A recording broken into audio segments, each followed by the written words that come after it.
تو ایک تو ہے پڑھنا پڑھانا، اس کی اپنی فضیلت ہے، مگر یہاں بات ختم تو نہیں ہوتی۔ پڑھنے کا اصل کوئی مقصد ہوتا ہے نا، جب تک وہ مقصد پورا نہ ہو تو انسان منزل پہ تو نہیں پہنچتا۔ تو مقصد ہے اس پر عمل کرنا۔ چنانچہ اس علم کو پڑھنا اور پھر پڑھانا بھی چاہیے، پڑھنے پڑھانے میں لگے رہنا چاہیے۔ نبی علیہ السلام نے ارشاد فرمایا انما بعثت معلما، میں معلم بن کر مبعوث ہوا ہوں۔ تو جو معلم بنتا ہے، استاد بنتا ہے، علم کو پڑھاتا ہے، وہ نبی علیہ الصلوۃ والسلام والے اس مقصد میں شریک کار بن جاتا ہے۔ عمر اللہ عنہ فرماتے ہیں تعلموا العلم وعلموه الناس، علم حاصل کرو اور اسے لوگوں کو پڑھاؤ۔ وَتَعَلَّمُوا لَهُ الْوَقَارَ وَالسَّكِينَةَ وَتَوَاضَعُوا لِمَنْ تَعَلَّمْتُمْ مِنْهُ، اور لوگوں کو وقار اور سکینہ سکھاؤ، اور تم تواضع اختیار کرو اس کے لیے جس سے تم نے علم سیکھا ہے۔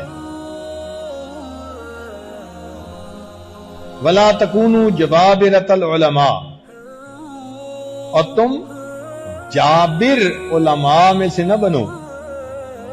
علم اگر آئے تو بندے کے اندر تواضع بھی آنی چاہیے۔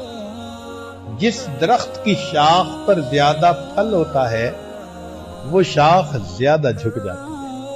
تو جس کے دل میں اللہ تعالیٰ علم نافع عطا فرما دیتا ہے تو وہ بندہ اپنے ایمان والے بھائیوں کے سامنے وَخْفِضْ لَهُمَا جَنَاحَ الذُّلِّ، جیسے ماں باپ کے سامنے جھکتا ہے، وَخْفِضْ جَنَاحَكَ لِلْمُؤْمِنِينَ، یہ بھی تو حکم ہے، تو وہ ایمان والوں کے سامنے بھی جھک جاتا ہے۔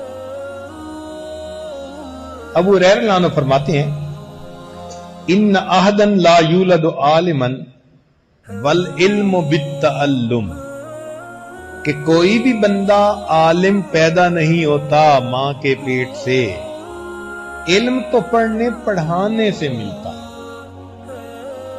قال سلمان رضی اللہ تعالی عنہ، سلمان رضی اللہ تعالی عنہ فرماتے ہیں علم لا یقال بہ ککنز لا ينفق منہ، وہ علم جس کو نہ بولا جائے بتایا جائے وہ ایسے خزانے کی مانند ہے کہ جس کو خرچ ہی نہ کیا جائے۔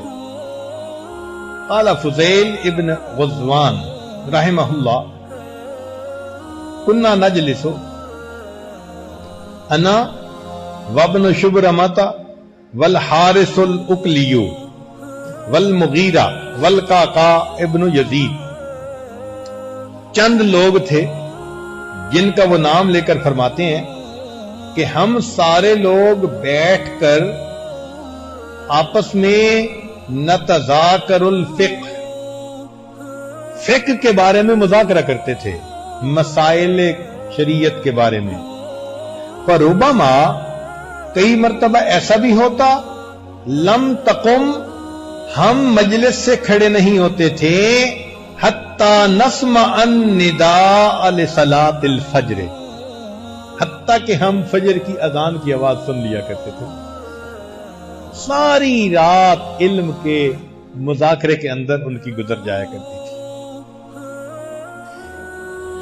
چنانچہ ایک جگہ فرماتے ہیں لا تمنع العلم من اہلہ فتعصم، اس علم کو ان کے اہل سے روکو نہیں، یہ گناہ ہے۔ ولا تنشرہ عند غیر اہلہ فتجہل، اور اس کو غیر اہل کو دو نہیں کہ یہ جہالت ہے۔ وکن طبیبا رفیقا، اور تم ایک رفیق حکیم طبیب کی مانند بن جاؤ۔ یدع دواءہ، وہ اپنی دوا کو رکھتا ہے، حیث یعلم انہ ینفع، جبکہ وہ جانتا ہے کہ یہاں دوا رکھنے سے فائدہ ہوتا ہے، تب وہ دوا لگاتا ہے۔ تو جس طرح رفیق طبیب اپنی دوا کا استعمال کرتا ہے، تم اپنے علم کو اپنے شاگردوں کے اوپر اس طرح استعمال کرو۔ چنانچہ قال لقمان لابنہ، لقمان علیہ السلام نے اپنے بیٹے سے یہ کہا، یا بنیا، اے بیٹے، لا تعلم العلم لتباہی بہ العلماء، علم کو حاصل نہ کرنا کہ علماء میں بیٹھ کے تم شیخی بگھار سکو، او لتماری بہ السفہاء، یا بے وقوفوں کے اوپر فخر کر سکو، او ترائی بہ فی المجالس، یا دکھا سکو مجالس کے اندر، ولا تترک العلم زہدا فیہ، علم کو حاصل کرنے کو چھوڑنا بھی نہیں کہ تمہیں دلچسپی نہ رہے اس میں، ورغبتا فی الجہالہ، اور جہالت کی طرف تمہارا میلان زیادہ ہو جائے۔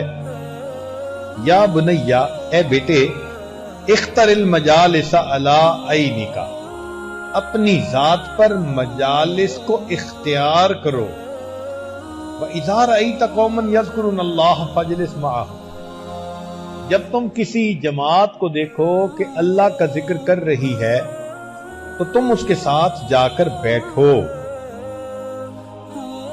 فَإِنَّكَ إِن تَكُنْ عَالِمًا يَنفَعُكَ عِلْمُكَ، اگر تو عالم ہوا تو تجھے تیرا علم فائدہ دے گا،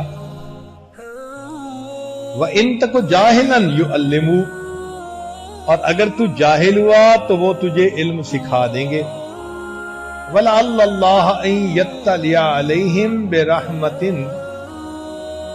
اور اگر اللہ رب العزت نے اس قوم کے اوپر اپنی رحمت نازل فرمائی، فَيُصِيبَكَ بِهَا مَعَهُمْ، تو وہ رحمت تجھے بھی مل جائے گی۔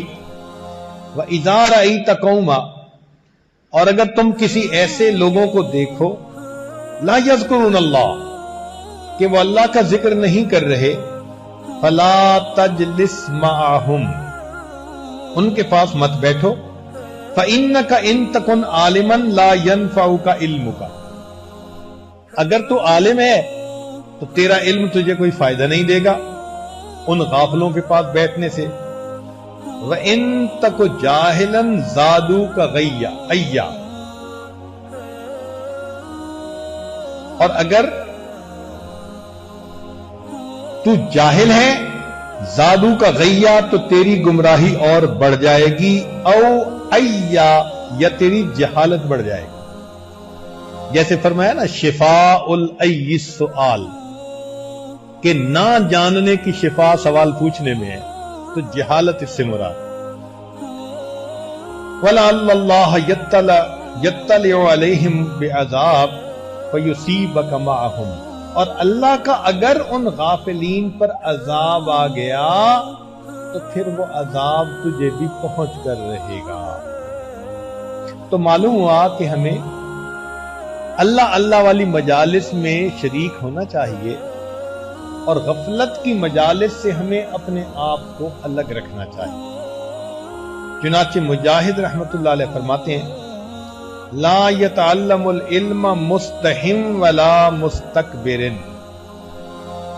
دو بندے علم حاصل نہیں کر سکتے، ایک شرمیلا بندہ اور ایک متکبر بندہ۔ علم حاصل کرنے کے لیے تو جھکنا ہی پڑتا ہے۔ معاذ ابن جبل رضی اللہ تعالیٰ عنہ ارشاد فرماتے ہیں، لما حضرہ الوفات، جب ان کو وفات کا وقت آ گیا، ان العلم والایمان مکانہما، علم اور ایمان کی جگہیں ہیں، من التمسہما وجدہما، جو ان جگہوں پر جاتا ہے ان کو ڈھونڈتا ہے وہ علم پا لیتا ہے۔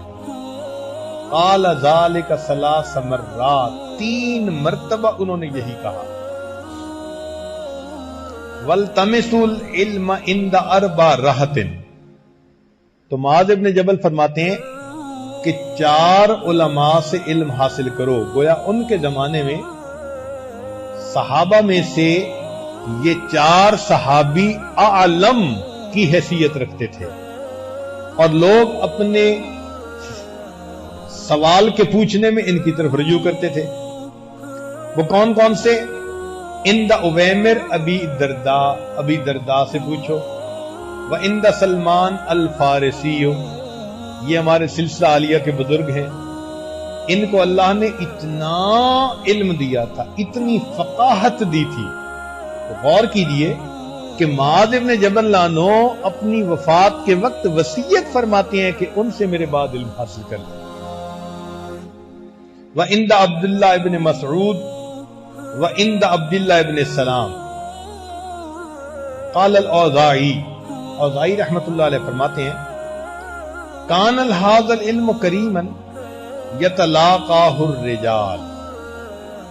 یہ علم بڑا کریم تھا، لوگ ایک دوسرے سے ملتے تھے، علم حاصل کرتے تھے تو وہ کریم بنتے تھے، ان کی پرسنالٹی کریم ہوتی تھی، ان میں کرامت آتی تھی، بزرگی آتی تھی. لیکن فلما داخل فی الکتب داخل فیہ غیر اہلہ، جب یہ کتابوں میں داخل ہو گیا تو نااہل لوگ بھی اس میں شامل ہو گئے. اب ایسے بھی ہیں جو کتابیں پڑھ لیتے ہیں، عقل کے بل بوتے پہ الفاظ کو یاد کر لیتے ہیں اور اتراتے پھرتے ہیں. چنانچہ ایک جگہ فرماتے ہیں العلم بالتعلم، علم جو ہے وہ تعلم پڑھنے پڑھانے کے ذریعے سے آتا ہے. والحلم بالتحلم، اور حلم تحلم سے آتا ہے.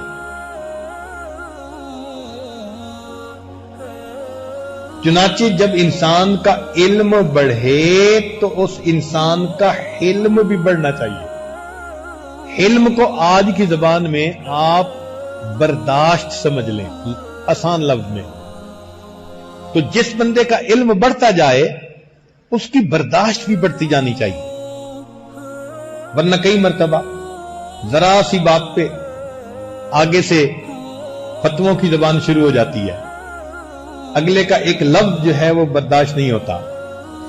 اللہ تعالیٰ نے اپنی ان دونوں صفتوں کو قرآن کی ایک آیت میں جمع کیا. ارشاد فرمایا وَقَانَ اللَّهُ عَلِيمًا حَلِيمًا.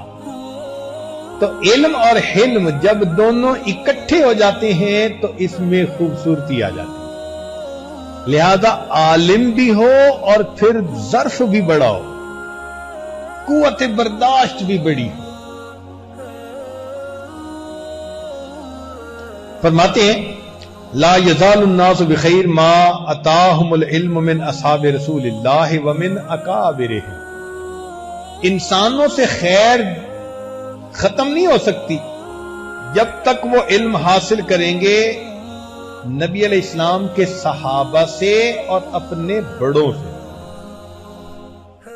جب تک وہ علم حاصل کریں گے نبی علیہ السلام کے صحابہ سے اور اپنے ومن اکابرہم. فاذا جاء العلم من قبل اصاغرہم فذلک حین ہلکوا.